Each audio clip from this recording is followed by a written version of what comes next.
And I'm going to start by introducing our facilitator. I'm going to invite Mr. Leo Cooper to the stage. He's the co-founder and director of AIPM Energy. He holds a reputation for solving complex problems as one of Australia's foremost leaders in major capital works arena. It's a reputation that's been built over 25 years through multiple successes in the energy, infrastructure, resource and utility sectors. He offers clients a unique blend of development, execution and recovery expertise in general business management, programs, projects, both in Australia and overseas. Would you please make him very welcome? Thank you, Leo. Joining Leo on stage, Sophie Gray is a project director, Capital Works Task Force and at the National Gallery of Australia. She has 30 years of professional experience in the planning, design and construction of landscape, urban design and infrastructure projects across the country. With significant experience in both the private and public sectors, she's overseen the delivery of health and cultural infrastructure. She also leads the delivery of a complex capital works program at the National Gallery of Australia. Welcome, Sophie. Gillian Geraghty is the Director General and ACT Chief Engineer, Major Projects Canberra. This position leads the procurement and delivery of the Territory's infrastructure program. She has a strong track record of leadership on major and complex infrastructure projects across multiple sectors and geographies. Welcome to you, Gillian. Ben van Deventer. He's Director of Data, Strategy and Insight at Infrastructure Australia. He's got 15 years of experience working in engineering, strategy and policy across various sectors, including energy, resources and infrastructure, in government, in academia and in private heavy industry. Welcome to you, Ben. Rounding out our experts, it's a very warm welcome to Caroline Tomacek. She's got over 10 years of research and policy development experience, including a PhD in psychology from Macquarie University. She is highly skilled in the design and project management of complex and challenging social research projects, including social marketing, research, program and policy evaluation, stakeholder research, and service evaluations. Welcome, Caroline. And Leo, now I gratefully hand over to you for the important stuff. Thank you, Stephanie. Thank you, Stephanie. Well, is this working? No. No. Okay. Try this one. Is this working? Yes. Yep. Bring the other one. Thank you. I'll bring this Okay. one. Here we go. No problems. Thanks. Infrastructure and its use is embedded in our daily lives. If we consider how vital it is to our days, whether it is power, water, telecommunications, road, rail, airports, hospitals, you get the picture. We all use it. It's second nature. Yes. Yeah. Project management is front and centre in the delivery of this vital infrastructure. And with that in mind, I'd like to pose the first question to our panel. What project management methodologies and practices are most effective in managing large-scale infrastructure projects, and how can they be adapted to address the unique challenges of the infrastructure sector? Would you like to kick us off, Sophie? Very happy to. Thanks, Leo. I think Leo and I feel very cosy here, actually, sharing mics. Thanks. It's a really good question.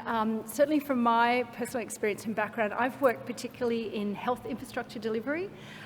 So I think for me, when I was a younger emerging project manager, that gave me a really great foundation of a framework that I could apply to a whole range of major projects. It has a cadence and a discipline that's well understood. It has really great stakeholder management and really strong governance arrangements. So that's been something I've been since able to apply, particularly to social and cultural infrastructure delivery. Currently in my role working at the National Gallery, I think that's where I've been able to really just pick up that piece around delivery of health infrastructure. It's the same issues, the same challenges, and then actually apply that to a very different field to get some, at this point, really good outcomes. Thank you. So I think I'll build on that because I'm a firm believer in good health infrastructure governance and project management as well, and that's probably where I've learnt the best of project management frameworks when I was at New South Wales Health a little while ago now. But I think the elements of that framework that I continue to use is about the governance. And I think absolutely, how do we ensure that you have the agility within the framework to reflect the risks that you're encountering through the project, the stakeholder, the different types of stakeholders that you're dealing with, the real benefits that you're trying to deliver. But all of that comes back to, you can do all that if you've got really good, strong governance and good engagement with your stakeholders. I'm going to talk a little bit about health as well. So my background is in health and social policy, and I had a bit of a kind of Dorothy waking up in Oz moment, and I realised the important role that infrastructure plays in health and social outcomes. And for me, governance is so central to the health system, and really understanding roles and responsibilities, particularly clinical governance. And I've really tried to apply that rigour when thinking about infrastructure. So I think the kind of magic happens off the page. You have to build governance systems that are going to work in reality and really think about accountability. And for me, that really comes to the idea of setting up a really solid framework, but make sure it's going to work for everyone working on the project. It's not something that exists on the page. It's something that can work through the actual execution of the project. So for me, it's really grounding execution of major infrastructure in something that's going to work in reality. I've got something to add to all of that. It was fantastic. I'll probably keep it a bit more general than health infrastructure.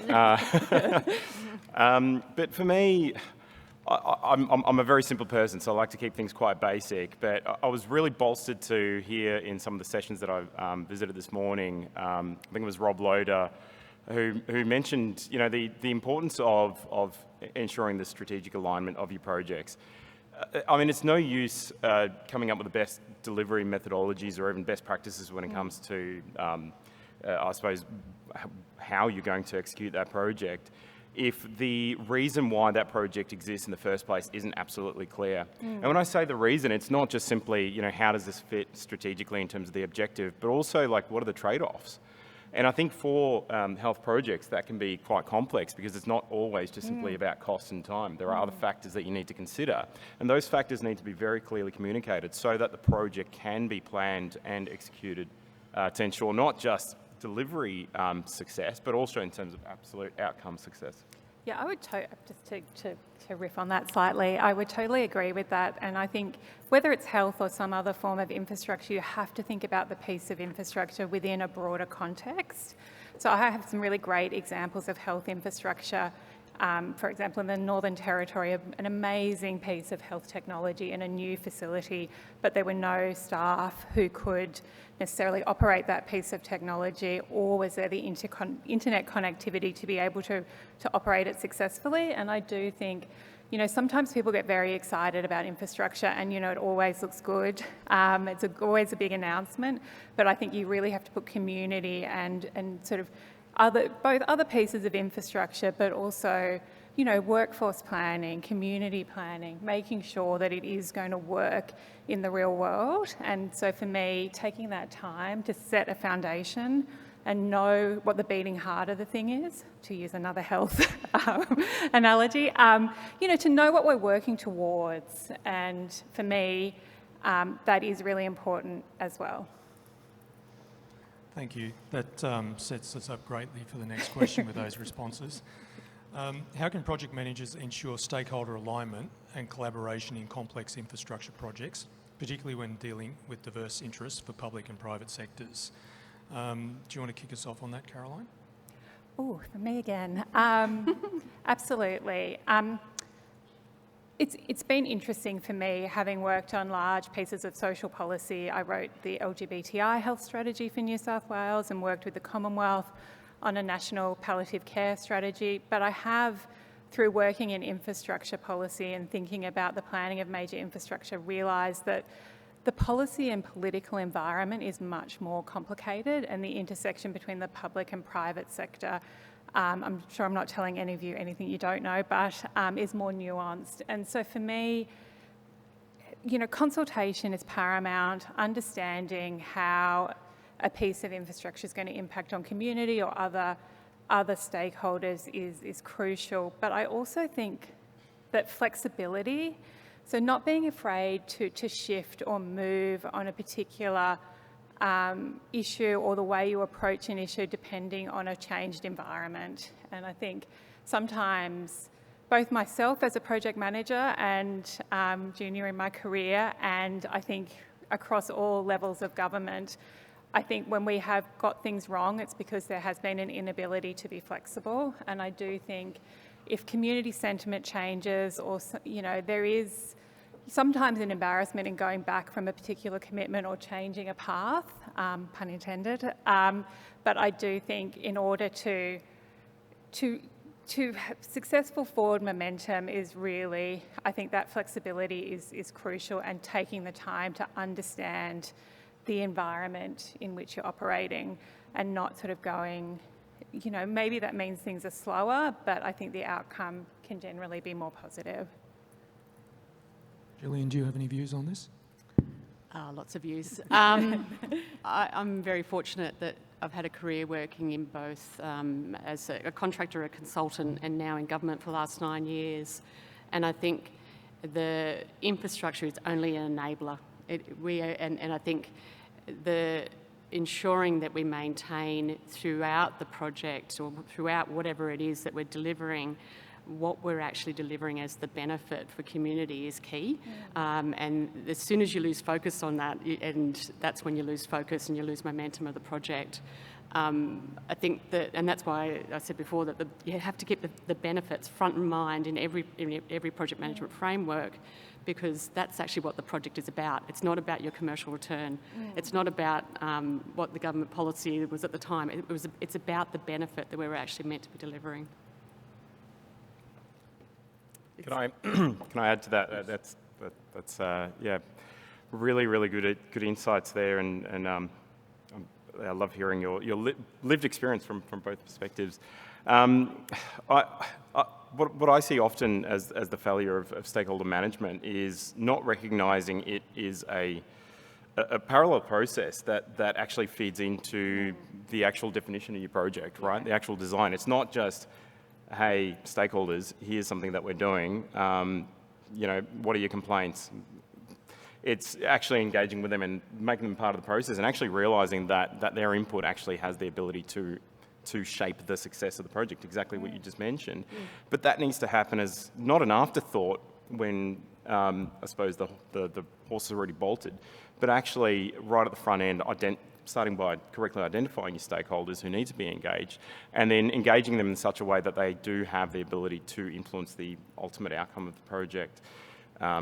Of course, that does in itself become a balancing act, not to allow certain stakeholders to influence too much, but absolutely in terms of what input needs to be placed on the project at the right time, doing that as a dedicated process.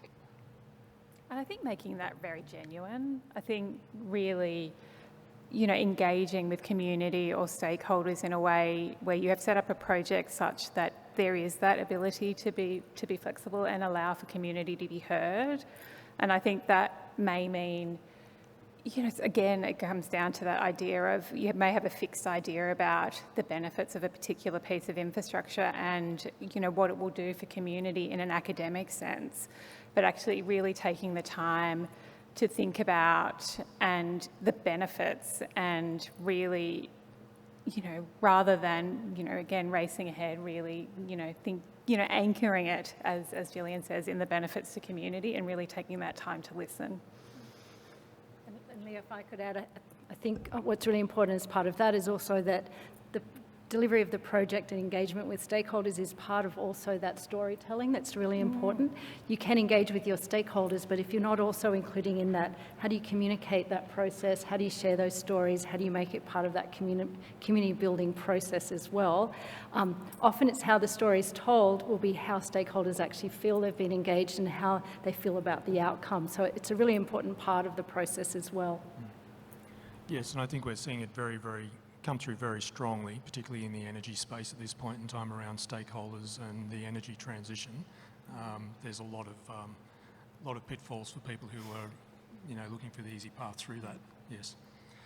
So I think as our infrastructure projects are becoming increasingly larger and more complex, risk management is obviously becoming more and more a priority. So what role does risk management play in infrastructure projects, and what strategies can project managers use to anticipate, mitigate and respond to potential risks effectively? Would you like to kick us off, Sophie? Happy to. Thanks, Leo. I'm a bit of a risk management nerd. I think really it's really the start point of any project. So I actually get quite excited about talking about a project in terms of risk. I know a lot of people, they see it as very dry. For me, it's actually a really dynamic topic. Ideally, you want to be talking about risk right from your business case development, and not just a cursory, let's get the QS to run a Monte Carlo analysis. Really, I think to some of the topics we've just been talking about, talking about our stakeholders, talking about contingency plans, talking about what are the benefits, both tangible and intangible, actually getting that into the business case. So ideally, if project managers can be at the table for those discussions and shape that process, you're far more likely to get a really great outcome. As part of that, I know you can't always be at the table. Sometimes you're given a fait accompli, here you go, run the project. And I think in picking that up, it's really coming with that attitude around, I guess, acknowledging that we live in such a volatile time. So I know that the acronym VUCA, VUCA is not a one-off now, that's a consistency. We're always living where there's volatility, there's uncertainty, there's ambiguities. That's the risk that we're managing. So that constant scanning trends, looking at the horizon on what's going to impact your project, looking at how do you run in your mind, scenario planning and contingency plans. And hopefully if you've done the business case well, there's actually capacity within delivery phase as well to actually be running those scenarios so you're able to pivot really quickly. I think risk, I mean, any good project manager just lives with risk. It's a friend at the table. It's a genuine conversation that you're having with everybody who's involved in a project or in whatever you're working on. I think that it's just, it's like you go to your big family dinner and it's the uncle that you don't like talking about, but you like him being there. It's just, I think coming to terms with it and feeling comfortable ensures that you're going to have a successful project because it's always there. And being able to quantify it and talk about it and be friendly with it makes it much easier to work through. I love that you opened with you're a risk nerd. How much time do we have on this topic? Yeah. I could talk about it all day. And yeah, I think I'm next level risk nerd. It's a nighttime conversation between my wife and I every night. We love risk in my household. I wish I was joking, but I don't. So for me, risk and uncertainty are part and parcel of good project management. In fact, if you think about what the purpose of project management is, it's ultimately you want to minimise you want to maximise your chance of delivering your project successfully. You want to minimise your uncertainty. You want to minimise your risk. And of course, that all is what project planning and management is actually about. At the end of the day, you want the highest possible chance of achieving that strategic objective that I mentioned before. And so risk ultimately is absolutely part and parcel of it. And I think you are absolutely spot on, Joel. Having that conversation is probably the best tool that we have. And I suppose the biggest thing that we can do, not just as project managers, but as a profession, is to have more of those conversations to help actually educate the project sponsors and the broader stakeholder set of what risk and uncertainty actually means for projects. Because one of the biggest issues that at Infrastructure Australia we keep harking on about is the issue of I suppose the fallacy of unfair risk transference down the supply chain. And that actually, I firmly believe, comes from a lack of understanding of what risk actually means for projects. So absolutely, let's keep those conversations going and hopefully eventually we'll have a better understanding of it. Can I, because we are just so excited about risk, can I throw another question into the mix around consortiums? Because obviously consortiums in major projects are very much about risk management and making sure you've got the right capabilities.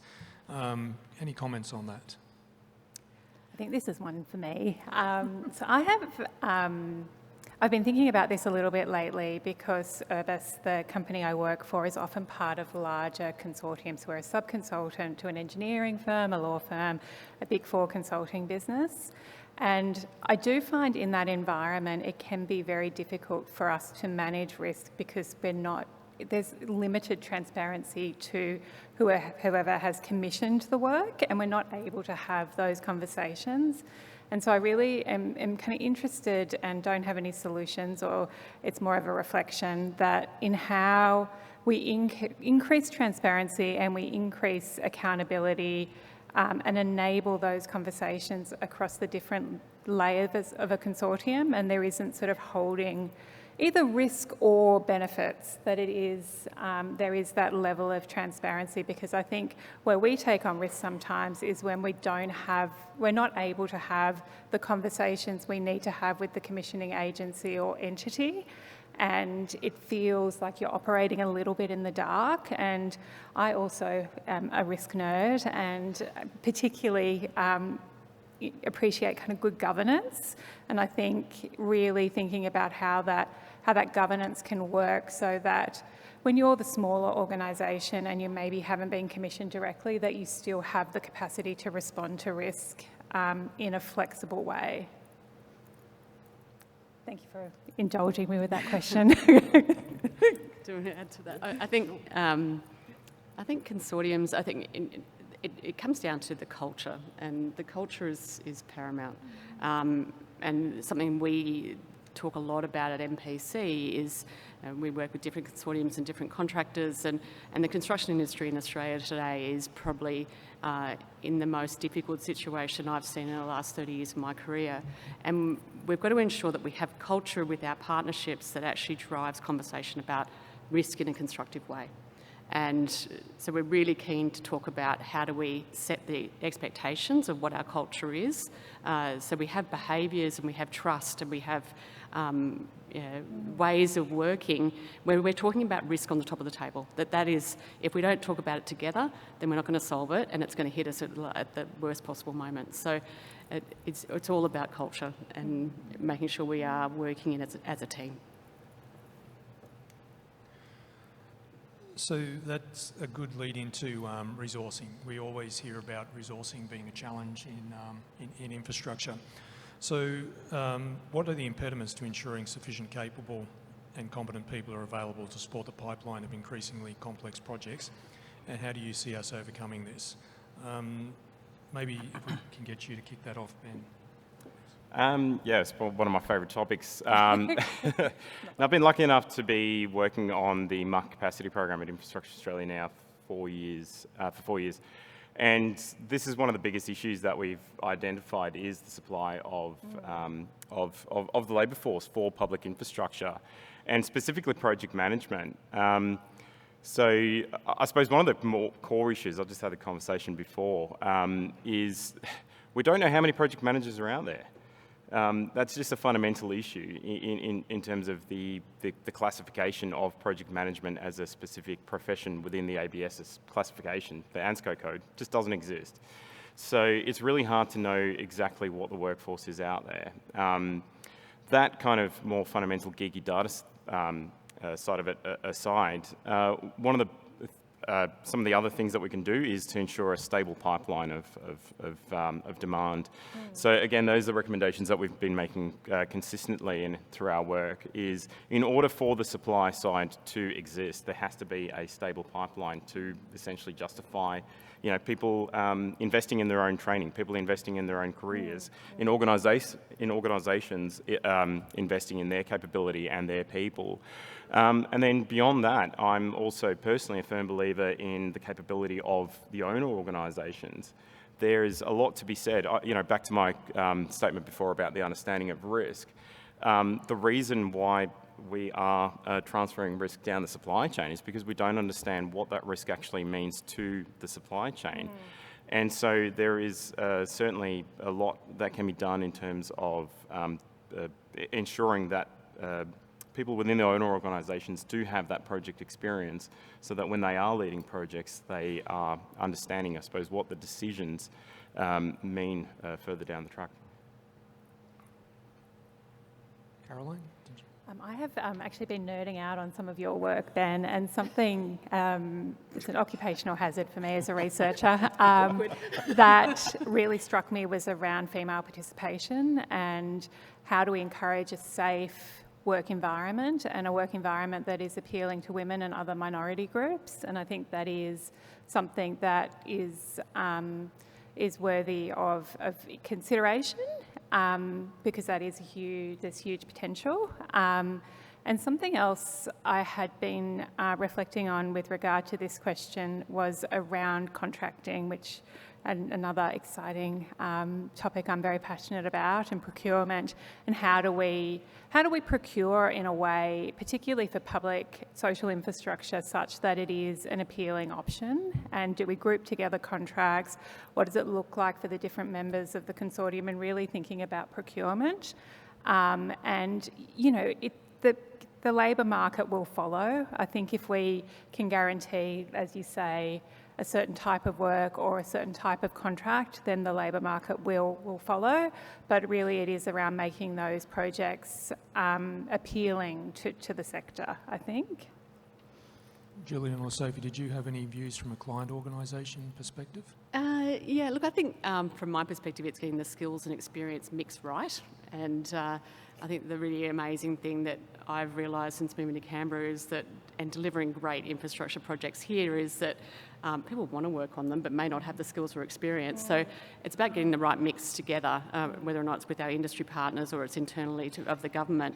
And it also goes back to your stakeholder question, because I continually say if we represent the community that we're delivering for, then we'll deliver a good job. And so we just need to get the mix right. We need to make sure that we are bringing up people through who may have changed careers or maybe don't have the right skills, but you know, I think a good project manager has a fundamental core skill of wanting to organise stuff and probably a little bit of OCD. So, you know, that's all we're looking for now. So. I'll just quickly, the research has been done, and a healthy degree of neuroticism is actually a core feature of a good project manager. Yeah, it's true. Leo, I think for me, just picking up on Gillian's comments for the previous question around culture, really looking not just within the project team, but it is very much the whole workforce culture. And Caroline, your comment about if we make the industry a sector that's appealing to women, that will bring a huge diversity that is only going to improve the profession and our ability to deliver projects. So I think it's such an important point to make. And what I'm finding is because there is a skill shortage, we do have to create job opportunities that people feel excited to come to, and they may be coming from very diverse backgrounds. So, I'm seeing we're starting to bring in people, and it might be more their capabilities or their personal traits that they bring, and then you can make that person and that workforce into a project management workforce. So rather than looking for key competencies, it might actually be about what are their personal attributes that they bring.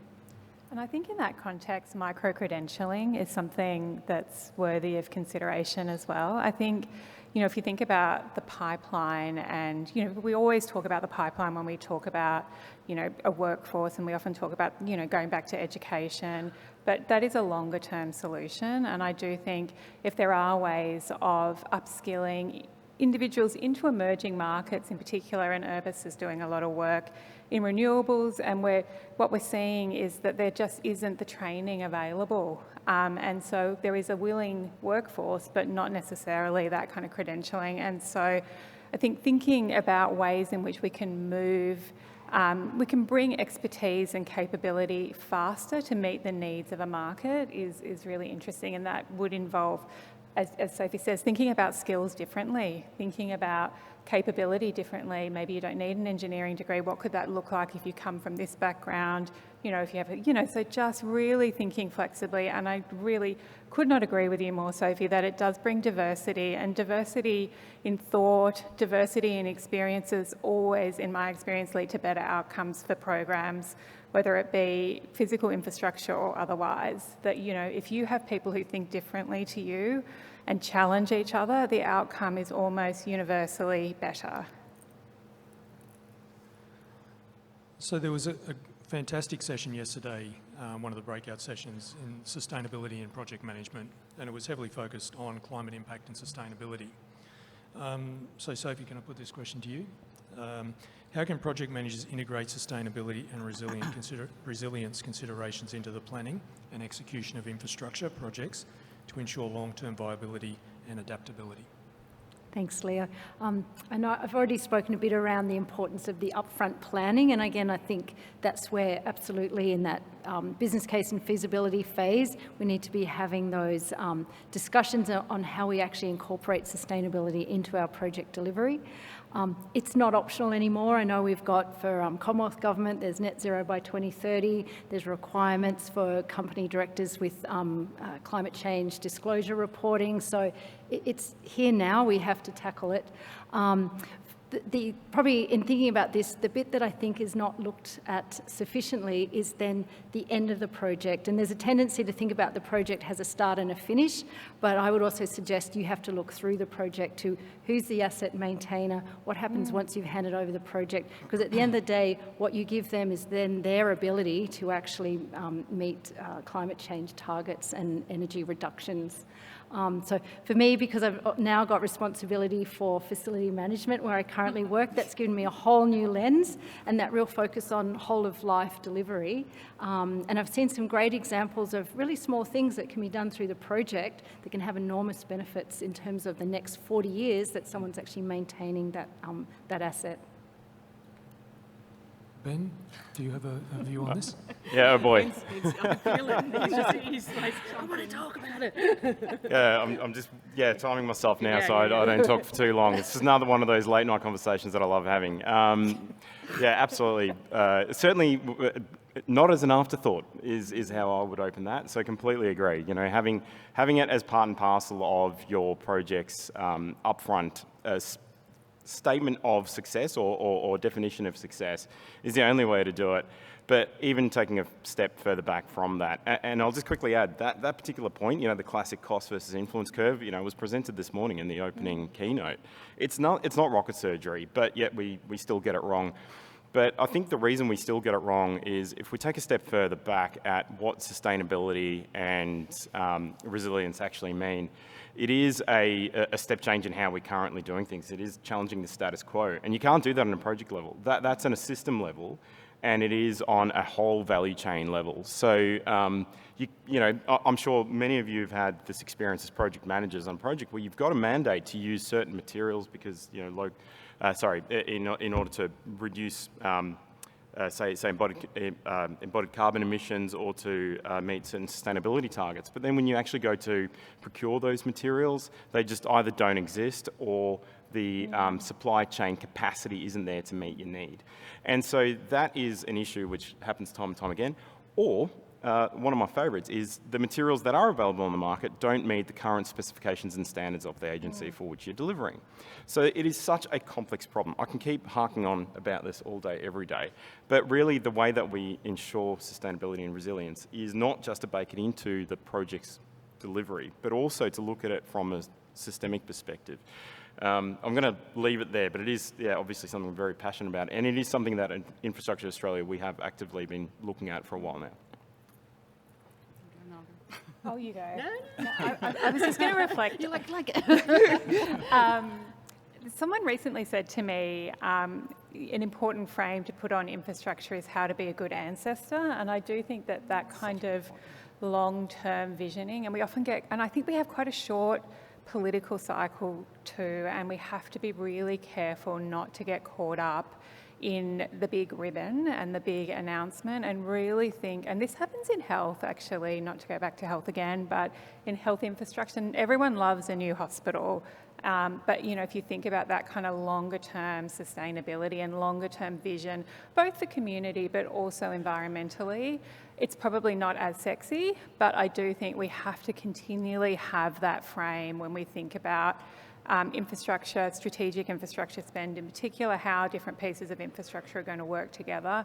We really need to have both a high, kind of higher order lens on it, but also a really long-term vision. And I think for me, constantly reminding yourself you want to be a good ancestor, you want to think about, that for me is just, it just grounds me in reality that it's not about me, it's not about now, it's really about the future of this piece of infrastructure.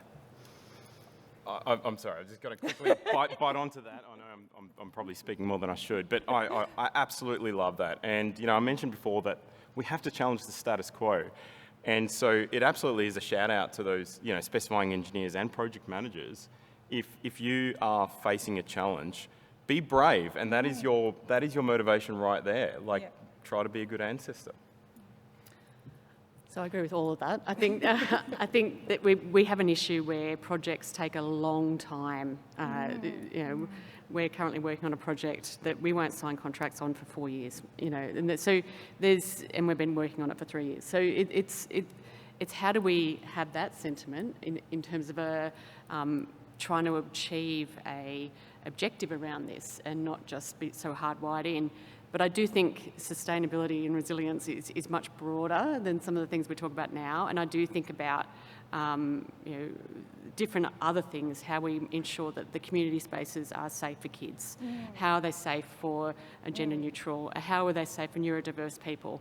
And I think they're the things that we're starting to build into designs. But again, we don't know what's going to happen in the next 4 to 5 years, let alone the next 10 years, to be able to manage that for the future. So I like the term, be a good ancestor, but I think it's how do we breed that through our planning, how do we breed that through our procurement, and then through the delivery.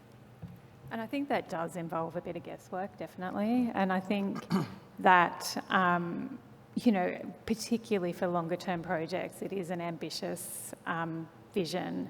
And I've been so excited by the idea of thinking about infrastructure as a social intervention, and therefore it can create community cohesion and it create positive health outcomes. But you're right, there is so much guesswork in that, and you don't really reap the benefits immediately, and things may have changed. So I do agree there is some complexity to that.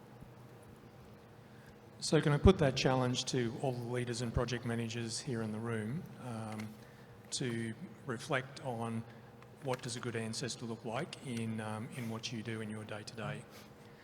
So I think we've reached the point where we're able to open up to the floor for questions. We've completed our structured questions. So does anybody have any questions they'd like the panel to address? Or did anyone disagree with us? Yes, that too. Yeah. We're here for robust discussion, aren't we?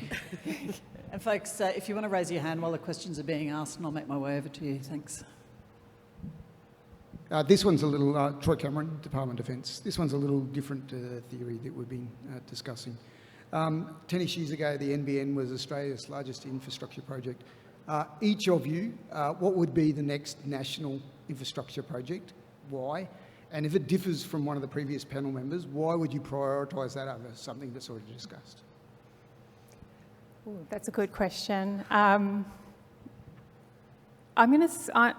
think I'm a bit obsessed with connectivity and the way in which connectivity can reduce social barriers and promote access to education, promote access to employment. And so I am, fast rail for me is what I think, although it is about transport, I think if we get the land use planning right and we think about, really put the community at the centre of it, I think the benefits of that connectivity for me is where we should be putting our eggs, but I'm interested in other people's views. I think high-speed rail is, yes, Yeah. high-speed rail, absolutely. To have connection where we enable our communities from Sydney to Newcastle, Sydney through to Melbourne with a stop at Canberra, not a spur line, it will be a complete game changer for this country. And yeah, just bring it on. I think I'm gonna give a very dissatisfying answer and say you'll have to wait for the refreshed infrastructure priority list from Infrastructure Australia. No, that's absolutely a joke. I'm happy to answer this personally. I I'm a massive fan of connectivity as well, and certainly high-speed rail rather than faster rail. I had a conversation before about the fact that Australia is the least populated continent on Earth other than Antarctica, yet we've got some of the world's highest real estate prices. So for me, the next big national infrastructure project would have to be about unlocking all this vast land that we do have in order to address some of those housing issues. And absolutely, that does go hand in hand with connectivity, not just in terms of transport, but also in terms of services. So yeah, I think it wouldn't necessarily be just a project, but perhaps a program of projects. So following the theme of connectivity, for me, I'd have to say I think the next big one for me, when I look at how the way people live and work and how that's changed in the last 4 years, and the disbursement of people who now can work remotely, who can work hybrid. For me, connectivity would be how do we actually keep up with the pace of technology and provide people with the internet and the connectivity that they need to do their work from wherever they are in Australia or elsewhere. And I think to Ben's point, where housing in our major metropolitan areas is so expensive now, we need to be able to open up other areas where people can work. We're not actually tied to being in the cities, and we can actually keep some of those regional areas, really vital economic development in those areas, by having people actually be able to live and work as efficiently and effectively as possible with the right sort of IT connectivity. I'd like to have a different perspective, and mine would be a bit around energy, and sure, I've got a bias in that regards. Whilst we have the AEMO ISP and there is some level of planning in that in that respect, we do not have consistency across government levels around how are we going to deal with this energy transition. So from my perspective, that is probably the biggest national project that we probably need to get coordinated on at all levels between governments and developers and all of the stakeholders that are involved in this space. It's huge. Excellent, great question. Anyone else got one? Just give me a wave if you do. This is your chance. Agree, disagree? I'll go over here and then to you, sir. Hi, this is Mohammed Sadat from Department of Defense. I'm not very long with the defense. I'm pretty new to defense. But what I have observed, like defense has a very lean towards the new capability development instead of the infrastructure. So I see the trend like infrastructure continue life of type, but add a new capability. So like my question is basically, if this trend continues like this, do you see benefit realization will be impacted with the aging infrastructure, with the new capability?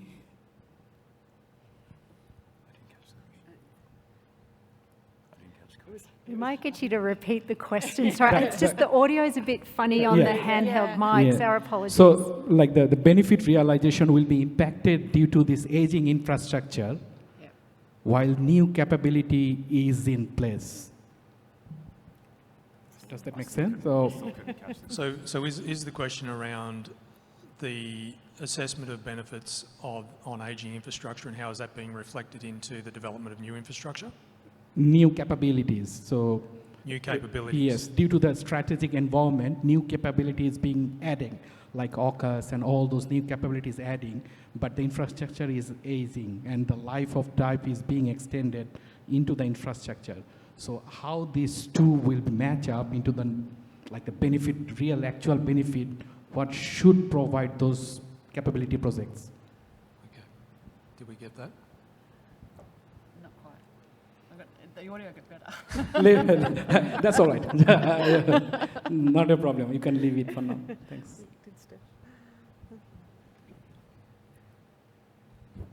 Hi, Nick Lawler from Turner & Townsend. My colleague and I, Senior Professional of the Year, Kirsty Gill, we're in a mad... I saw that last night. Congratulations. It was pretty impressive. We're in a very busy tendering period, and I guess my question is, we can see the strain on the supply chain. How can government, the three levels of government, do better to kind of get aligned on prioritisation so that we're not seeing this real, up and down from opportunities, and how we get some consistency to that. Any thoughts from the panel? That feels very much like a question for me, so I'm happy to answer that. I'd say it's very much in play now. So market capacity was born out of that exact need. The fact that, and it beggars belief even for me, the fact that before that system existed, there was no single place in order to see all of the nation's public infrastructure pipelines in one place. So that's only been in play now for 4 years. The projects that are currently, I suppose, in execution predate that system. So I would say it's still stabilising in terms of the effect of what that does in terms of closing the loop on control. But other than that, there are reforms that I'm aware of in terms of the national partnership agreements on land transport, for example, where coordination of strategic priorities is very much at the core of it. Even our own assessment of priorities as well as evaluations, all that has been refreshed with that harmonisation in mind. So I'll say watch this space.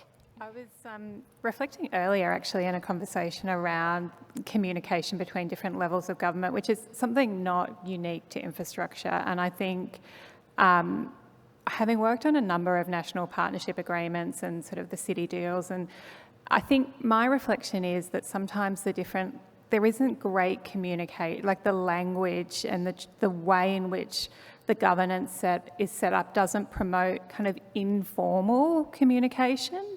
And I do think it really is important that the different levels of government, and I think particularly between the feds and local councils that have which I think local councils are such a kind of avenue for the feds into community and into the and I do think sometimes it just is a bit like this.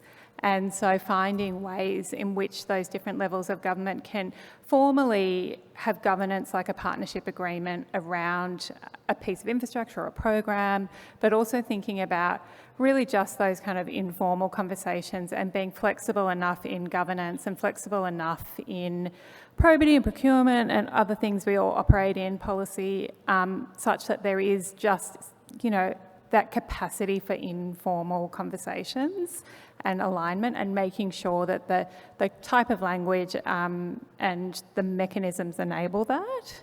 It's sometimes staggering to me that, you can go through a whole sort of governance process, but nobody's sort of picked up the phone to have a conversation. And so for me, I think there is value in that. The only thing that I would add is, for those who are ACT residents, we only have 2 levels of government.